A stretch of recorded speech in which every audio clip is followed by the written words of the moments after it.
Seguimos hablando de temas relacionados con el COVID porque la Organización de las Naciones Unidas para la Alimentación y la Agricultura de Naciones Unidas advierte que la pandemia ha presentado riesgos para la seguridad alimentaria de los hogares. Además, industrias como la pesca y la agricultura se han visto perjudicadas con la expansión del virus, lo que podría generar cambios en los hábitos alimenticios una vez que se supere esta crisis sanitaria. Queremos profundizar en este tema. Nos acompaña para esto Eve Crowley. Ella es representante de la FAO en Chile. Muchísimas gracias, Eve, por estar con nosotros. Muy bienvenida. Gracias por la invitación. A ver, te quiero partir preguntando por los distintos problemas en materia alimentaria que ha generado el coronavirus. Me imagino que el más violento, el más complejo es el hambre, ¿no? El coronavirus efectivamente en el mundo, y te quiero preguntar por la realidad en Chile, ¿ha traído consigo hambre? Así es. Siempre cuando hay una descontractación económica y una reducción de PIB, como se ha visto aquí, el pronóstico aquí en Chile es de 7,9% de contracción para este año y un aumento del desempleo. En julio yo creo que las figuras eran un perdido de 1,8 millones de empleos desde que empezó, que es el máximo en los últimos 10 años. Siempre cuando hay contrataciones como estas contracciones, hay también un aumento en la inseguridad alimentaria y en el hambre. Y nosotros tenemos que asegurar que el crisis sanitario no vuelva en una crisis alimentaria. En varias dimensiones. El hambre ya existía en el mundo antes. Había más o menos 48 millones de personas con hambre. Pero con COVID, la estimación es que aumentará adicionalmente 132 millones de personas a nivel mundial. Y en Chile también antes de la crisis existía 15,6% de la población con una inseguridad alimentaria moderado o grave y unos también severo, 3,8% severo, y estos números también van a aumentar. Un pronóstico en Chile es que puede llegar a 1 millón de personas. Te quiero preguntar, ¿cuál es el concepto, la explicación del concepto de inseguridad alimentaria, que es el que tú utilizas? ¿Significa el poder acceder, por ejemplo, a alimentos de peor componente que no nos hace tan bien para nuestra salud? ¿Significa el pasar hambre? ¿Significa el comer menos veces al día? ¿Cuál es el término, la definición del término de inseguridad alimentaria?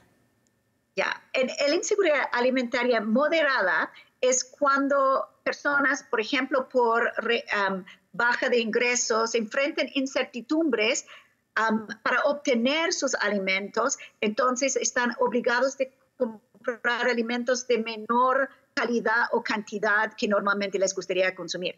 La inseguridad alimentaria grave es cuando las personas quedan sin alimentos y en los peores de casos pasan días o varios días sin comer. Y para la realidad de Chile, lo que tú ves es una agudización de esta inseguridad alimentaria moderada o grave. Podemos llegar a tener personas que no tengan para comer o personas que van a comer peor, porque me imagino que todo esto se tiene que contrarrestar con buenas políticas públicas. Ambas va a pasar. Tenemos ambos casos. Tenía casos de personas que padecían hambre antes de la crisis también, más o menos 700,000 personas.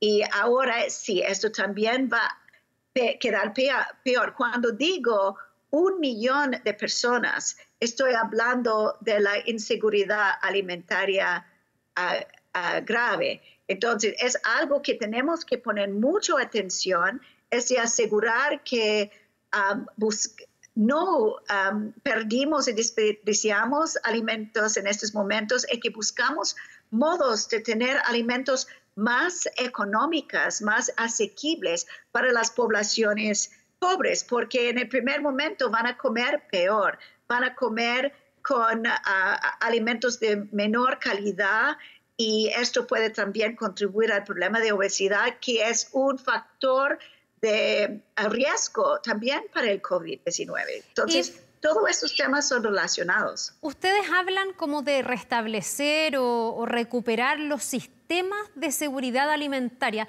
¿Cuáles son los sistemas de seguridad alimentaria? Porque en realidad lo que hemos visto en Chile, y te quiero preguntar si es parte de ese sistema o no, es que han sido en gran parte las ollas comunes, los propios vecinos, también a veces con el apoyo de sus alcaldías, sus municipios, los que han llevado adelante iniciativas de manera muy voluntaria, muy generosa, con mucha unidad dentro de los barrios para poder alimentar a aquellas personas que están pasando por esta dificultad. ¿Eso es un sistema de seguridad alimentaria o deberíamos tener algo más robusto que desde el Estado, desde la política pública, garantice que nadie pase hambre en Chile?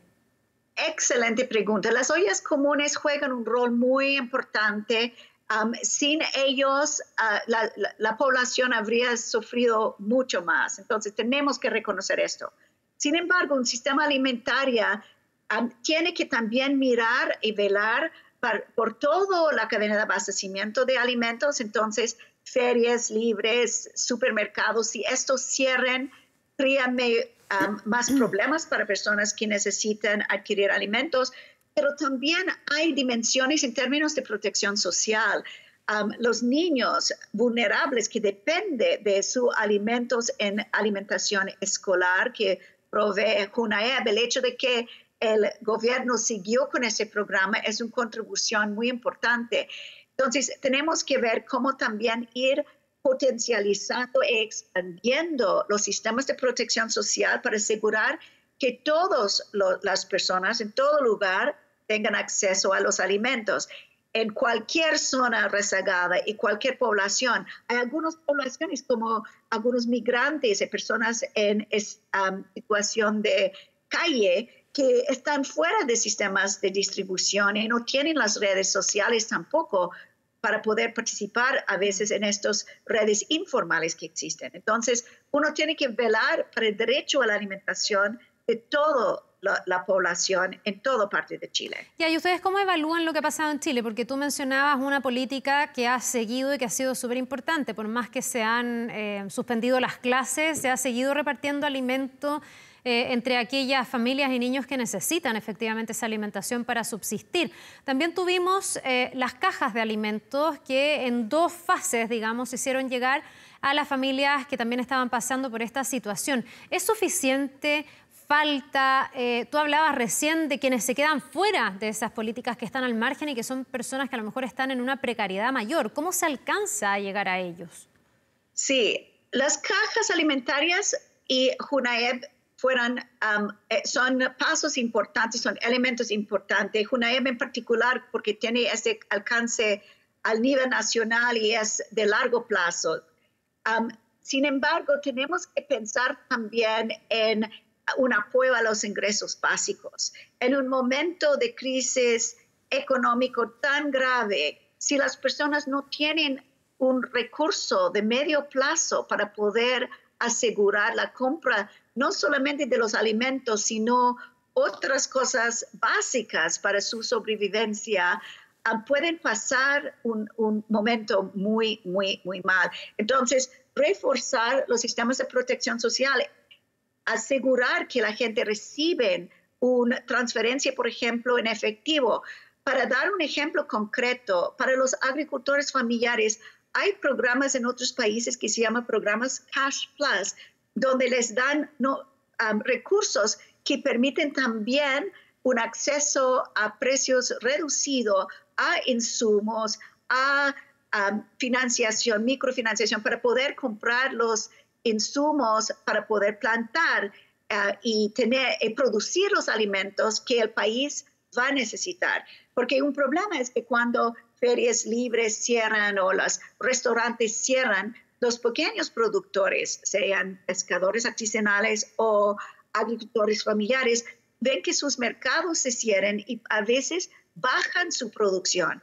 Si esto pasa, puede tener un impacto de medio plazo en la reducción de la disponibilidad de alimentos. Pero otra cosa positiva que ha hecho este gobierno era de mantener abierto lo máximo posible la cadena alimentaria como infraestructura crítica. Eso es un paso fundamental y nosotros decimos y recomendamos a todos los países de hacerlo mejor de mantenerlo abierto al nivel nacional y también de asegurar que las fronteras siguen abiertas con los países a fronteras y otros con quien importan y exportan. Aquí en Chile, sin haber mantenido estos fronteras abiertas, podrían haber tenido un peor impacto sobre el empleo asociado con exportación o podría haber tenido una menor disponibilidad de los alimentos que son importados y que también son importantes para la seguridad alimentaria en Chile. Claro que sí, Yves, te escucho, y una de las fortalezas entonces de Chile ha sido esto, el poder mantener su cadena, sobre todo en la agricultura, que es una potencia para nuestro país, es de los principales sectores económicos y productivos, pero entiendo, y para que tú nos puedas ayudar al balance, que no ha corrido exactamente la misma suerte, por ejemplo, la industria de la pesca. Hemos tenido muchos pescadores con muchos problemas, caletas que se cierran, mercados que a veces no están funcionando como antes, y por supuesto también toda la distribución a través de los restaurantes. Ahí yo tengo la impresión, sin tener el dato, por eso te lo pregunto a ti, creo que hay una afectación mucho mayor que para la agricultura, ¿o no? Ambos han sido importantemente afectados. Dicen que la agricultura es el segundo sector con mayor desempleo, con más de 11% de desempleo, entiendo. Entonces también ha sido impactado, pero el sector pesquera ha sido devastado. Creo que han visto una caída de ventas de hasta 80%. Y cuando las caletas cierran y los pescadores no tienen dónde vender su producción, claro, no van a ir a pescar. Y esa situación hace mucho más difícil reiniciar el sistema alimentario después de COVID. Entonces, sí, estos han sido afectados. Ahora, el sector de restaurantes no tiene los datos enfrente de mí, pero ha sido muy impactado con todo un efecto dominó, excepto para los restaurantes que pudieron innovar y empezar de hacer entrega por delivery, claro, y otras formas de innovación.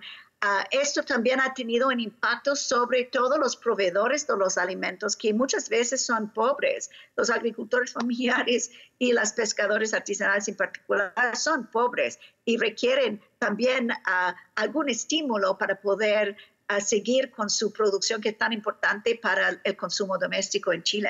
Bueno, tú ya nos has dado algunos de esos ejemplos de estímulo. Vamos a ver cuánto más se hace de acá en adelante, con una crisis que todavía no se va a superar. Seguimos viviendo con coronavirus seguramente durante muchos meses más, pero gracias también por ayudarnos a entender cómo estamos y cuáles serían también esas políticas que ayudarían a reactivar mucho más la alimentación y garantizar la seguridad alimentaria. Muchísimas gracias, Yves. Que tengas un muy buen día. Gracias. Gracias.